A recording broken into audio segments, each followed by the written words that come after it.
की कोई सभा होती है तो लोग कहते मंत्री जी हैं उनको मंच पर बुला लो, सांसद जी हैं मंच पर बुला लो, आओ से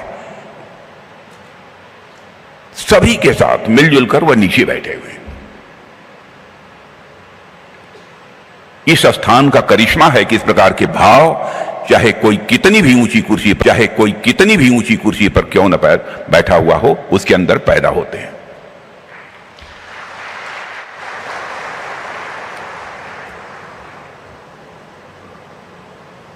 और यहां आते ही कोई हर व्यक्ति मुझे लगता है कि अहंकार शून्य हो जाता है।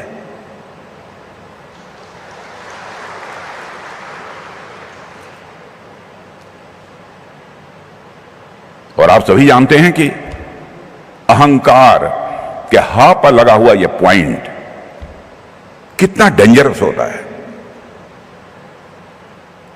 आप जिस क्षेत्र में काम कर रहे हैं उस क्षेत्र में भी आपने महसूस किया होगा कि जो मंत्री हो, अधिकारी हो, कोई हो जो अहंकारी होता है, भले ही वो सीना तान कर चलने की कोशिश करे,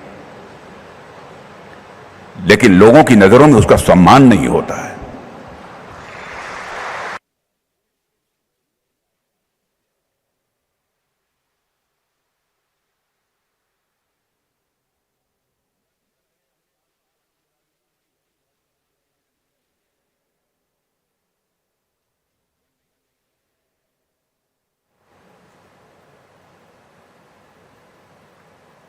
लोग कहते हैं कि साहब बहुत सारे ऐसे लोग हैं जो कभी मंदिर नहीं जाते, पूजा नहीं करते, मस्जिद नहीं जाते, इबादत करते हैं, फिर भी बड़े मन के लोग होते हैं। मैंने कहा कि स्पिरिचुअल होने के लिए आवश्यक नहीं है, आस्था सबके प्रति होनी चाहिए, हर स्थान के प्रति, हर आध्यात्मिक स्थली के प्रति, इसमें कहीं दो मत नहीं है। लेकिन आवश्यक नहीं है कि जाए। हमारा ये मन जो परमात्मा ने दिया है, अब इस मन को कई इसके नॉमेनक्लेचर्स हो सकते हैं, लेकिन मैं यह मानता हूं कि मनुष्य का मन जैसे जैसे बड़ा होता चला जाता है, मनुष्य उसी रेशियो में स्पिरिचुअल हाइट, आध्यात्मिक ऊंचाइयों को हासिल करता चला जाता है।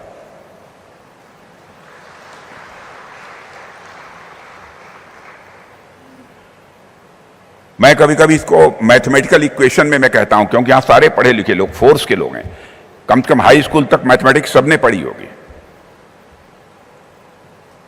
थोड़ी देर के लिए मान लीजिए कि आपका मन या सर्किल है, तो सर्किल या मन, मान लीजिए मन कभी सर्किल नहीं होता, मन का कोई आकार नहीं है, मन का कोई प्रकार नहीं है, आत्मा की कोई आकार नहीं है, आत्मा का कोई प्रकार नहीं है, कोई रूप रंग नहीं है। मान लीजिए, let us consider that your आत्मा इज ए सर्किल। आपकी आत्मा यह सर्किल है, एक वृत्त है।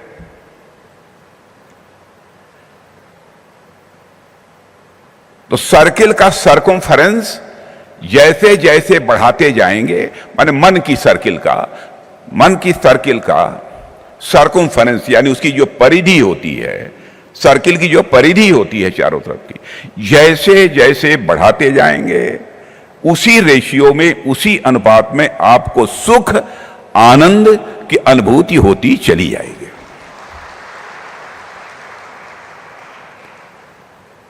और आपने कहा कि सुख की बात आपने कर दी, आनंद की बात कर दी, लेकिन परमानंद भी तो होता है।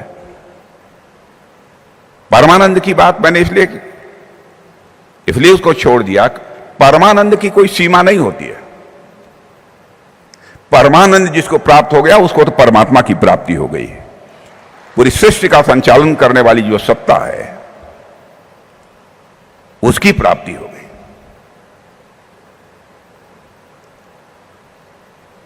अद्भुत वाइब्रेशन है।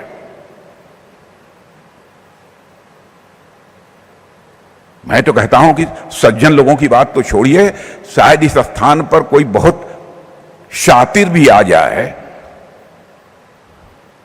और हमारी ब्रह्म कुमारी बहनें जो यहां पर मौजूद हैं, इन लोगों का सानिध्य मिल जाए इन लोगों की बातें सुन ले, वो भी सन्यासी बन जाएगा।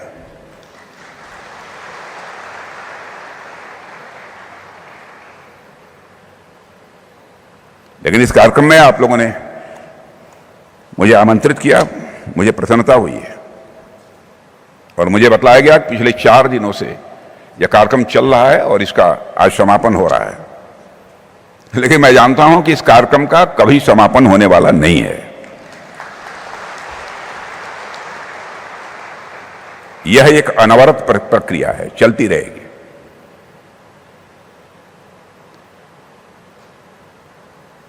मैं आप सभी का आभार व्यक्त करना चाहता हूं कि आपने मुझे अवसर दिया है और यहां आप अपने राजयोग साधना के माध्यम से आध्यात्मिक ऊर्जा की तरंगों को आपने फैलाया है, उसे मैं सहज अनुभव कर सकता हूं। और इस मंच से पूज्या दीदी रतन मोहिनी जी और सारी हमारी दीदियां जो बैठी हैं, उन मैं इस मंच से पूज्या दीदी रतन मोहिनी जी जिनके अभी मैंने पुष्पांजलि दी है, उनकी स्मृति को नमन करता हूं। हृदय की गहराइयों से मैं श्रद्धांजलि अर्पित करता हूं। ब्रह्म कुमारीज के प्रमुख के रूप में उन्होंने इस संस्थान की और देशवासियों की, देवी और सज्जनों, बहुत ही सेवा की है और इसके लिए उन्हें सदैव याद किया जाएगा। इसके पहले जब मैं गृह मंत्री रहते हुए यहां आया था तो उनका सानिध्य और उनका दर्शन मुझे प्राप्त हुआ था। और आप जानते हैं कि ब्रह्म कुमारी ने अपनी स्थापना के समय से ही लेकर आज तक निस्वार्थ भाव से पूरी मानवता के आध्यात्मिक विकास और आत्मिक बल बढ़ाने के लिए काम किया है। और सिर्फ भारत में ही नहीं बल्कि दुनिया के 100 से भी अधिक ज्यादा देशों में आप लगातार अपनी सेवाएं प्रदान कर रहे हैं। और जिस प्रकार से आप सब ने भारतीय संस्कृति और प्रजापिता ब्रह्म बाबा के मूल्यों को जन जन तक पहुंचाया है, उसके लिए यह भारत कभी ब्रह्म कुमारी को भूलेगा नहीं। जो भी एक बार आपके सानिध्य में आ गया, जो भी ऐसे स्थानों पर पहुंच गया, वह इन स्थानों की स्पिरिचुअल वाइब्रेशन के ग्रिप में आ जाएगा, बाहर निकल ही नहीं सकता। यहां आने के लिए तो खुले हुए हैं दरवाजे, लेकिन जाने के लिए नहीं है। माउंट आबू की चोटी पर स्थित ब्रह्म कुमारी का यह सुंदर सा केंद्र वह स्थान है जहां अहम ब्रह्मास्मि, मैं ही ब्रह्म हूं की धारणा यह केवल ग्रंथों तक सीमित नहीं रह जाती है, बल्कि वह मानव की अनुभूति तक पहुंचती है। मानव उसका एहसास करता है, अनुभूत करता है।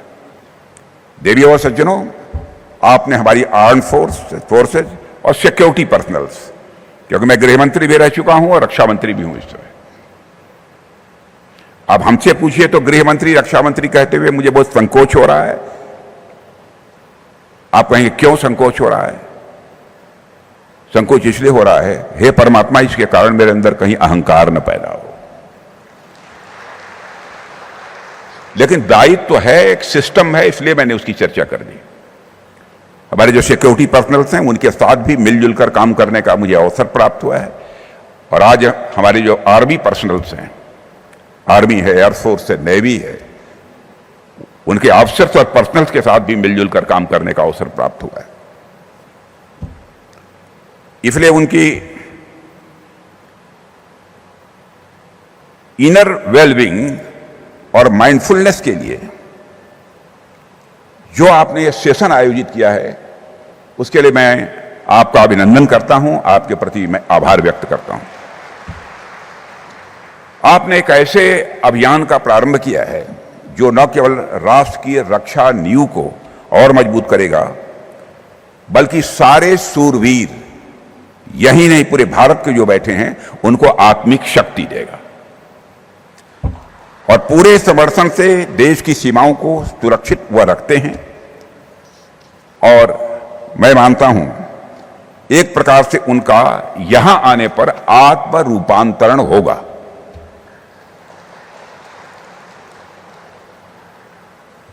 और मैं चाहता हूं कि आना चाहिए।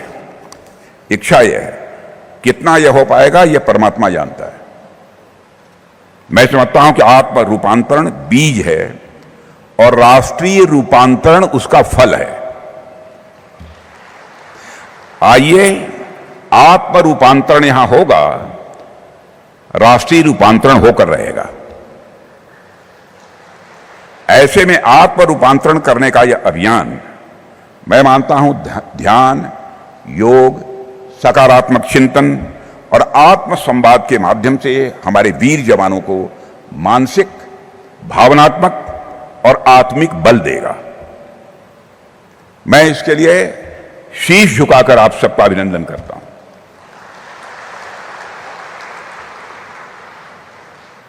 साथियों, जब मैं इस मंच पर आ रहा था तो और रास्ते में भी कुछ जगह होर्डिंग्स लगी हुई थी, मैंने देखा कि इस कार्यक्रम की थीम क्या है। मुझे पहले नहीं मालूम था कि इस कार्यक्रम की थीम क्या है। Self empowerment through inner awakening. यह थीम अपने आप में बेहद इंटरेस्टिंग है, बहुत ही दिलचस्प है। पूरी दुनिया में जिस प्रकार की स्थितियां अभी हैं, उसे देखते हुए यह थीम और भी रेलेवेंट हो जाती है और भी प्रासंगिक हो जाती है। इसलिए मैं कोशिश यह करूंगा कि अपनी बातचीत को इसी के इर्द गिर्द सीमित रखूं। साथियों, जहां तक भारत का राष्ट्र का प्रश्न है, राष्ट्र के रूप में आज भारत चारों ओर से सुरक्षित है। और सुरक्षित यदि है तो हमारे कारण सुरक्षित नहीं है, यह जब बैठे हुए लोग हैं इनके कारण भारत सुरक्षित है। दुनिया भर में तमाम अनिश्चितताओं के बावजूद आज भारत प्रगति कर रहा है। This is not a political statement. दुनिया स्वीकार करती है कि भारत प्रगति कर रहा है। आज के 10 वर्षों पहले दुनिया के देशों में अंतर्राष्ट्रीय मंचों पर यदि कोई जाकर बोलता था तो भारत की बातों को जिस गंभीरतापूर्वक लेना चाहिए नहीं लिया जाता था। लेकिन आज भारत का स्टेचर, भारत का कद इतना बड़ा हो गया है कि अंतर्राष्ट्रीय मंचों पर आज भारत कुछ बोलता है तो दुनिया कान खोलकर सुनती है भारत बोल क्या रहा है।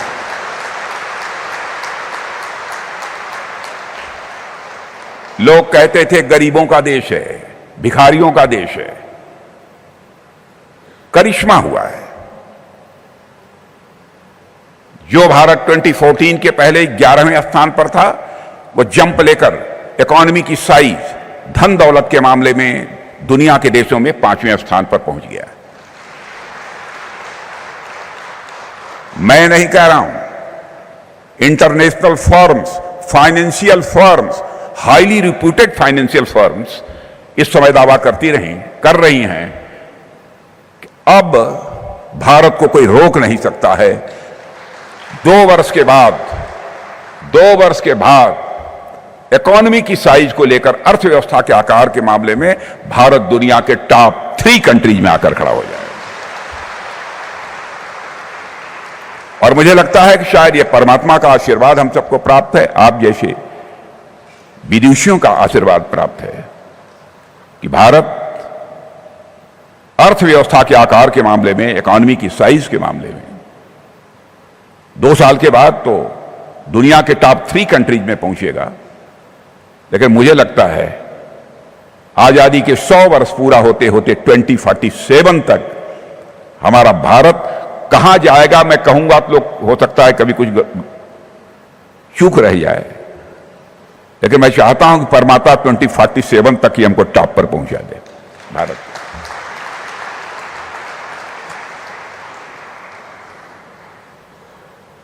और यह सब जो कुछ भी हो रहा है इसलिए कि हमारी सीमाएं सुरक्षित हैं और हमारे आर्म फोर्सेस के जवान, सिक्योरिटी फोर्सेस के जवान जिस समर्पण के भाव के साथ लगे हैं, बाहर रहकर किसी को उसका एहसास नहीं होगा। सीमाओं पर जाकर मैं देखता हूं, महीनों गुजर जाते हैं, परिवार के लोगों से कोई संपर्क नहीं होता।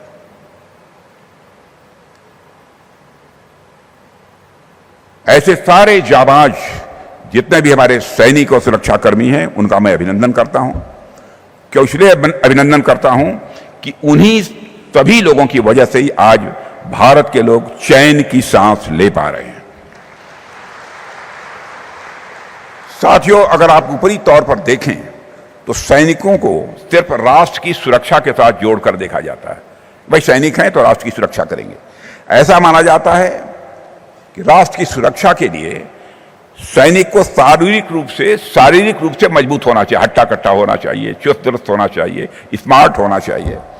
निश्चित रूप से एक सैनिक के लिए फिजिकल स्ट्रेंथ यह आवश्यक है, क्योंकि सैनिक को कठिन माहौल में रहना पड़ता है। यात्रा देखिए सीमाओं के ऊपर, मैं तो यात्रा देखता हूं कभी सियाचिन की ऊंचाई पर, 3-3, 4-4 महीने जवान जो तैनात हो जाते हैं।